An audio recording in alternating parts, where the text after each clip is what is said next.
Hello students, आज हम लोग क्लास 10 में साइंस 1 में चौथा पाठ पढ़ेंगे। यह पाठ का नाम है विद्युत धारा का प्रभाव। विद्युत धारा का प्रभाव। इस पाठ के अंतर्गत हम पहले कुछ मूलभूत बातें देखेंगे, जैसे कि चालक किसे कहते हैं,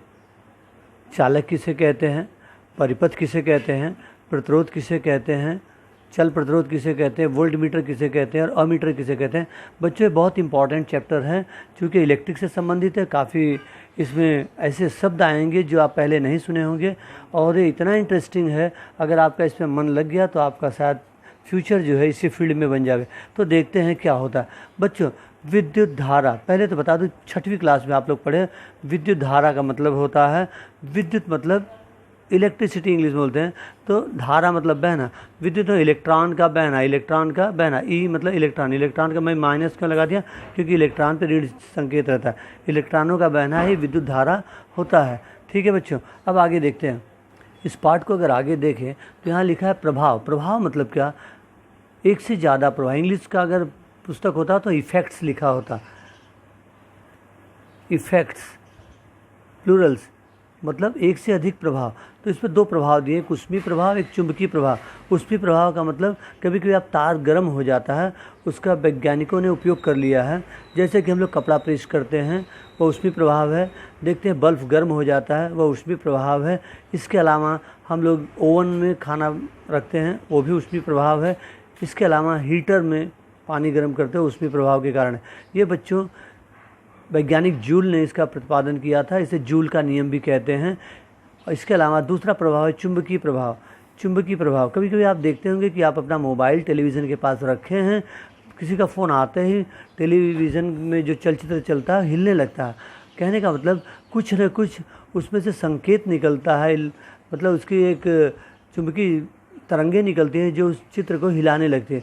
इसे ही कहते हैं चुंबकीय परिणाम। तो बच्चों, इस हिस्से को हम 4 सब टॉपिक में बांट देंगे, इसको भी हम 4 सब टॉपिक में बांट देंगे।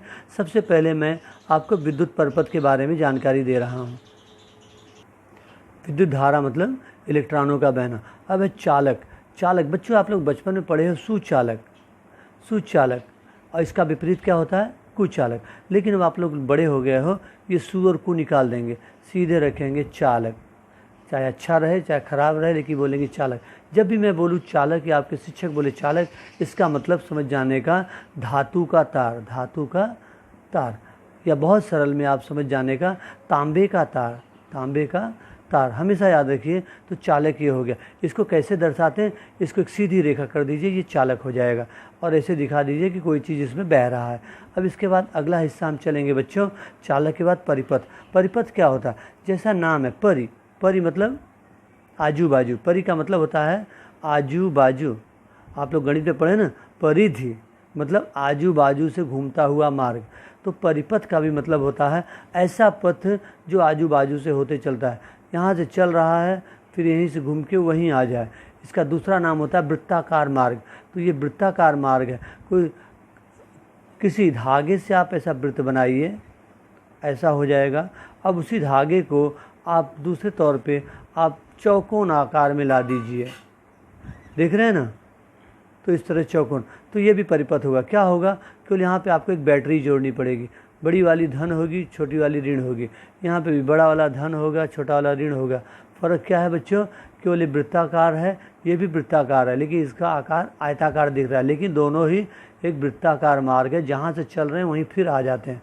इसे कहते हैं परिपथ। इसके बाद बच्चों हमारा दूसरा, और एक चीज़ मैं बता दूं, परिपथ में कभी कभी आप लोग देखते होंगे कि जैसे मैं परिपथ बनाऊं, यहाँ से शुरू करूं बैटरी लगा के, और मेरे पास तार बहुत ज़्यादा है, तो मैं क्या करूँगा बच्चों, कोई अगर पेड़ रहेगा, वृक्ष रहेगा, तो उसकी डाली पे बहुत सा केबल यहाँ लटका दूँगा।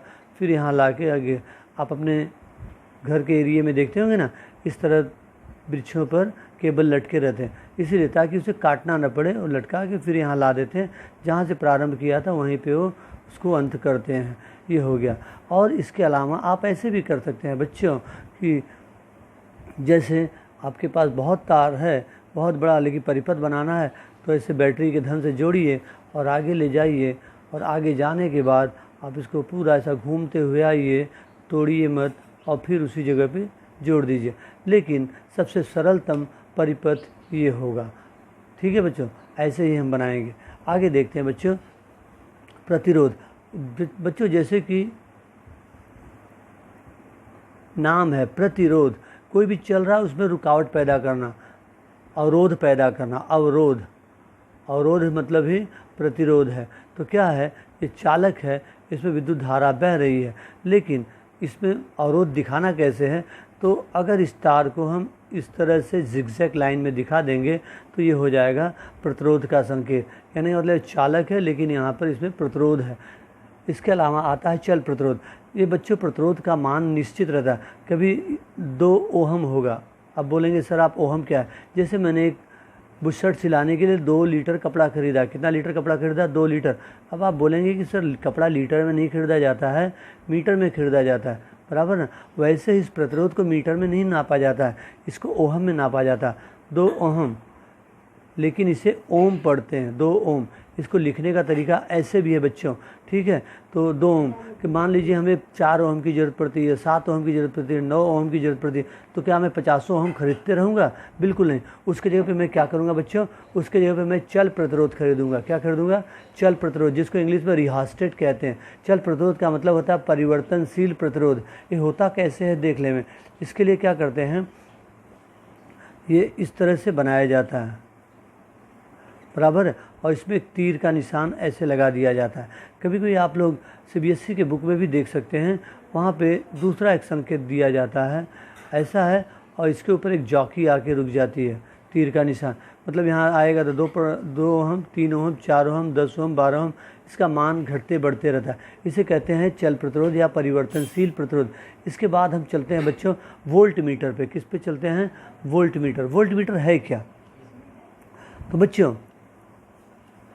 जैसे टेलर अपने गर्दन के ऊपर एक मीटर रखे रहता है कपड़ा नापने के लिए, वैसे ही वोल्ट मीटर ये हमें विभवांतर नापने के काम में आता है। क्या नापने के आता है? अब बोलेंगे सर विभवांतर क्या है? 2 स्तरों का अंतर, दो बिंदुओं के बीच का अंतर परिपथ में। हाँ, तो जैसे ये बैटरी हुआ धन ऋण, यहाँ से मैं आगे बढ़ा, ये बल्ब लगा दिया, ये बल्ब का संकेत है, और आगे जाने के बाद इसको मिला दिया। अब बच्चों मुझे वोल्ट मीटर को इस पर जोड़ना है, तो वोल्ट मीटर का संकेत ऐसे होता है कि आप V लिख दीजिए और इस तरह से ये वोल्ट मीटर। अब मुझे इसे जोड़ना है तो ये समांतर क्रम में जुड़ेगा समांतर क्रम में, पैरेलल मतलब मैं यहाँ पे इस वोल्ट मीटर को रख दूँगा, बराबर है। और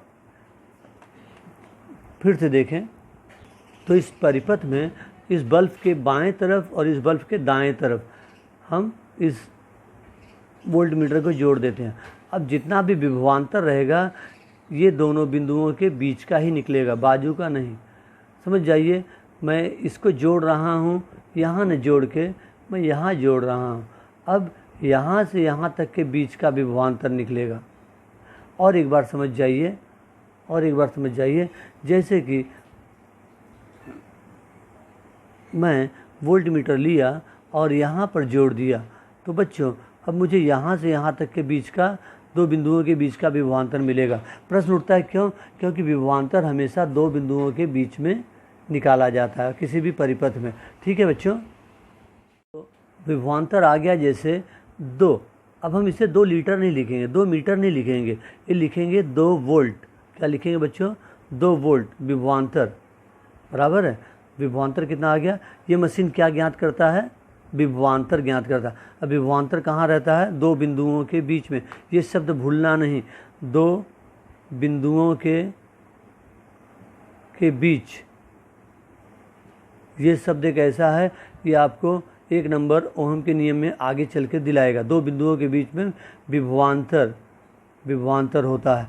ठीक है बच्चों, तो आगे देखिए, ये 2 वोल्ट आएगा। विभवांतर हमने निकाला और ये 2 लीटर ना आके 2 मीटर ना आके 2 वोल्ट आ गया। इसको ऐसे भी लिखते हैं 2 वोल्ट। आपके अधिकांश प्रश्न में यही शब्द दिया रहेगा, विभवांतर 2 वोल्ट, बराबर है।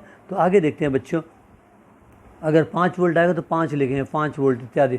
अब देखेंगे अमीटर क्या होता है बच्चों। अमीटर भी एक मशीन होती है जो कि विद्युत धारा कितनी बह रही उसे निकाला जाता है। तो इसका संकेत है अमीटर में हम क्या करते हैं कि इस तरह से लिख के और इस तरह दिखाते हैं प्लस माइनस, या इसका दूसरा भी संकेत है इस तरह से गोले में एक तीर का निशान तिरछे लगा दीजिए प्लस माइनस। ये अमीटर है। क्या बच्चों? अमीटर। ये भी एक मापने का यंत्र है। क्या नापता है ये? विद्युत धारा। विद्युत धारा मतलब किसी तार में, किसी चालक में, किसी धातु के तार में कितनी विद्युत धारा बह रही है उसको नापना है तो अमीटर लगाते हैं। और इसको श्रेणी क्रम में लगाते हैं। जैसे वोल्ट मीटर को समांतर क्रम में, नहीं, इसे श्रेणी क्रम में। इसका मतलब समझ जाइए श्रेणी क्रम का मतलब क्या होता है। जैसे ये मेरे पास कोई परिपथ है, प्लस माइनस और ये बैटरी लगा दिया और यहाँ बराबर है। अब मुझे अमीटर इसमें जोड़ना है। क्या करूँगा? ये अमीटर को मैं लाऊंगा और यहाँ तोड़ के बीच में लगा दूंगा। ये प्लस हो जाएगा, माइनस हो जाएगा। ये प्लस क्यों हो गया? क्योंकि बैटरी के प्लस वाला हिस्सा प्लस से लगा है। बैटरी का प्लस वाला हिस्सा इसके प्लस से लग गया, इसका माइनस वाला हिस्सा बैटरी के माइनस के तरफ से रहेगा। ठीक है बच्चों। और आप इसे यहाँ भी लगा सकते हो, यहाँ तोड़ के। अब प्लस वाले के साथ प्लस और ये माइनस वाले के साथ इधर माइनस हो जाएगा। ठीक है। एक बात याद रखना कि आप इसे श्रेणी क्रम कहते हैं, इसलिए एक ही बिंदु जगह रहता है और वोल्ट मीटर में से 2 बिंदु लिया जाता है। याद रखिए इसको यहाँ मत लगाना। अगर कोई आपका उपकरण यहाँ लगा है, और एक चीज़ समझ जाइए, जैसे मैंने यहाँ पंखा भी लगा दिया। क्या लगा दिया बच्चों? एक पंखा भी लगा दिया, ये बल्ब लगा दिया। और अगर आप यहाँ अमीटर लगा दिए कि मैं चल रहा हूँ इस परिपथ में विद्युत धारा नापने, तो क्या होगा जानते हैं? ये होगा कि यहाँ से विद्युत धारा बहेगी, ये पंखे द्वारा उसका उपयोग किया जाएगा, फिर बल्ब द्वारा उपयोग किया जाएगा, फिर आप यहाँ माप कर क्या पाओगे? जो भी उपकरण लगे रहें उसके पहले इसे लगाया जाता है। ठीक है। आप इसे क्या करेंगे? यहाँ नहीं लगा सकते हैं, इसके जगह पे आप यहाँ भी लगा सकते हैं, यहाँ भी लगा सकते हैं, यहाँ भी लगा सकते हैं। ठीक है। मेरा आदत है बच्चों, मैं हमेशा यहाँ लगाता हूँ। एक बैटरी बनाए और फिर ऐसे, फिर अमीटर वहीं लगा दीजिए और ठीक उसी के बगल में एक तीर का निशान लगा दीजिए।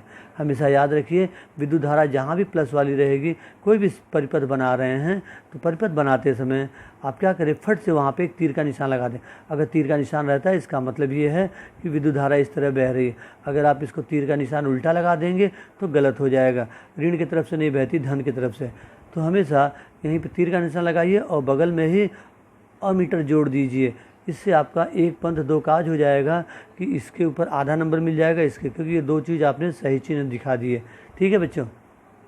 तो इस जोड़ने के बाद जैसे इसने रीडिंग दे दिया 7, कितना दे दिया? 7। तो इसके आगे 7 लीटर मत लिखना, इसके आगे आएगा 7 एम्पियर।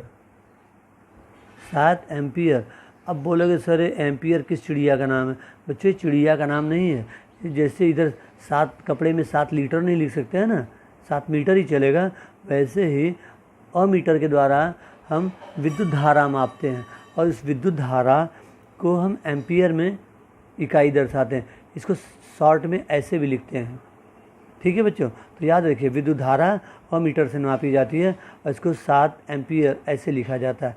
और जबकि वोल्ट मीटर द्वारा विभवांतर नापा जाता है समांतर क्रम में। अब हम देखेंगे अमीटर और वोल्ट मीटर में अंतर क्या है। अमीटर और वोल्ट मीटर में अंतर ये है कि अमीटर का संकेत ऐसे होता है जबकि वोल्ट मीटर का संकेत इस प्रकार होता है। ठीक है। अमीटर को परिपथ में श्रेणी क्रम में जोड़ा जाता है, बराबर, और जबकि इसको समांतर क्रम में जोड़ते हैं। वोल्ट मीटर को समांतर क्रम में जोड़ते हैं। और अमीटर के द्वारा क्या नापा जाता है? विद्युत धारा। और जबकि वोल्ट मीटर के द्वारा हम क्या नापते हैं? विभवांतर। लेकिन लिखने का तरीका क्या है? चालक में बहने वाली विद्युत धारा। ये शब्द याद रखिए, इसी पे नंबर मिलेगा। विद्युत धारा का पूरा नाम ऐसे लिखा जाता है, चालक में बहने वाली विद्युत धारा अमीटर की सहायता से नापा जाता है। जबकि बच्चों चालक के 2 बिंदुओं के बीच का विभवांतर वोल्ट मीटर में मापा जाता है। जब हम समांतर क्रम में जोड़ेंगे तो 2 बिंदु लेंगे तभी तो समांतर क्रम बनेगा। ठीक है बच्चों। तो इसको याद रखिए। और जब भी विद्युत धारा नाप ली जाती है तो उसकी इकाई होती है एम्पियर, जिसको ए से दर्शाते हैं, जबकि वोल्ट मीटर में विभवांतर नापा जाता है और इसकी इकाई होती है वोल्ट, जिसको वी से लिखते हैं। बच्चों एक चीज़ बहुत याद रखना, अमीटर जिस भी मशीन से बना होता है, जिस यंत्र से बना होता है, अमीटर का प्रतिरोध बहुत ही कम होता है। अगर उसमें विद्युत प्रतिरोध बहुत रहेगा तो आपका विद्युत धारा तो बहती रहेगी, लेकिन वो सही सटीक जानकारी नहीं देगा कि आपका उपकरण कितना विद्युत धारा कंज्यूम कर रहा, उपयोग कर रहा है। इसलिए इसमें प्रतिरोध या रुकावटें या अवरोध बहुत कम रहता है इस यंत्र में। और जबकि वोल्ट मीटर में बच्चों प्रतिरोध बहुत ज़्यादा रहता है। एक ऐसा मशीन है इसमें प्रतिरोध बहुत ज़्यादा रहता है। तो बच्चों हम आपके पाठ्य पुस्तक का विद्युत परिपथ यह हिस्सा कंप्लीट किए, ठीक है। लेकिन इसके साथ और एक चीज़ मुख्य जानकारी इसी के साथ ही साथ दे देना चाहता हूँ। आपके पाठ्य पुस्तक में पेज नंबर 49 पर एक बल्ब का चित्र दिया गया है। ये बोर्ड में इसे बनाने के लिए आता है, या तो बना हुआ रहेगा और पूछ लेंगे कि इसमें तार तंतु कहाँ है, तो ये नाम हर साल ज़रूर पूछा जाता है, इसको याद रखिए, ठीक है। इसको कौन सा नाम कहाँ कहाँ है, इसमें कौन सी गैस भरी जाती है, निष्क्रिय गैस भरी जाती है। आधुनिक आवर्त सारणी के 18वें समूह में रखे हुए गैसों को इसमें भरा जाता है, ठीक है। और इसके अलावा बच्चों एक और जानकारी, जैसे आपको गणित के सर पाई का मान 22 बटे कितना 8, नहीं पाई का मान कितना होता है, सही बताओ, बिल्कुल सही, 22/7 होता है। वैसे इस साल इन मान को याद रखो, 1 kWh बराबर 3.6 × 10⁻6 जूल। ये इस साल बोर्ड में पूछा जाएगा। आप पूछोगे कैसे, तो ये बुक याद आ रही है ना बेटा, इसी किताब का पेज नंबर अगर यहाँ देखें 27 पर, तो यहाँ लिखा है 1 kWh बराबर 3.6 ×